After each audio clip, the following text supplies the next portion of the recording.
ಧಾರವಾಡ ಜಿಲ್ಲೆಯನ್ನು ಎಲ್ಲರೂ ಸೇರಿಕೊಂಡು ಅಭಿವೃದ್ಧಿ ಮಾಡೋಣ, ಎಲ್ಲರ ಕಷ್ಟಗಳಿಗೆ ಸ್ಪಂದಿಸುವ ಕೆಲಸ ಮಾಡುತ್ತೇನೆಂದು ನೂತನ ಜಿಲ್ಲಾಧಿಕಾರಿಗಳಾದ ಆರ್ ಸ್ನೇಹಲ್ ಅವರು ಹೇಳಿದರು.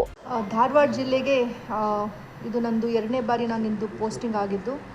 ಧಾರವಾಡ ಜಿಲ್ಲೆ ಒಂದು ಸಾಂಸ್ಕೃತಿಕ ಹಾಗೂ ವಿದ್ಯಾನಗರಿ ಅಂತ ಪ್ರಾಮುಖ್ಯತೆಯನ್ನು ಪಡೆದಿದೆ.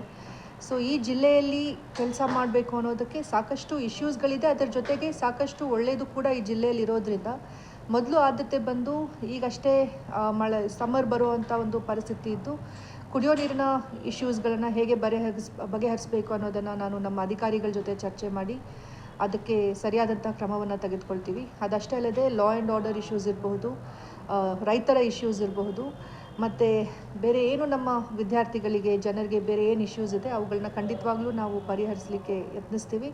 ಒಂದು ಜನರ ಪರವಾಗಿರುವಂಥ ಒಂದು ಆಡಳಿತವನ್ನು ಕೊಡೋದಕ್ಕೆ ನಾವು ಯತ್ನಿಸ್ತೀವಿ. ನಮ್ಮ ಜೊತೆಗೆ ನಮ್ಮ ಹುಬ್ಬಳ್ಳಿಯಲ್ಲಿ ಮಾಧ್ಯಮದವರ ಜೊತೆ ಮಾತನಾಡಿದ ಅವರು, ಧಾರವಾಡ ಜಿಲ್ಲೆಗೆ 2ನೇ ಬಾರಿ ಅವಕಾಶ ಸಿಕ್ಕಿದ್ದು ಸಾಂಸ್ಕೃತಿಕ ನಗರಿ ಹಾಗೂ ವಿದ್ಯಾನಗರಿ ಎಂದು ಪ್ರಾಮುಖ್ಯತೆ ಪಡೆದಿದೆ. ಈ ಜಿಲ್ಲೆಯಲ್ಲಿ ಕುಡಿಯುವ ನೀರಿನ ಸಮಸ್ಯೆ ಇದೆ. ಅಧಿಕಾರಿಗಳ ಜೊತೆ ಚರ್ಚೆ ಮಾಡಿ ಸರಿಯಾದ ಕ್ರಮ ಕೈಗೊಳ್ಳುತ್ತೇವೆ. ರೈತರ ಸಮಸ್ಯೆ, ಅನೇಕ ಸಮಸ್ಯೆಗಳ ಬಗ್ಗೆ ಜನಪರ ಆಡಳಿತ ನೀಡುತ್ತೇವೆ ಎಂದರು. 9 ಲೈವ್ ನ್ಯೂಸ್ ಹುಬ್ಬಳ್ಳಿ.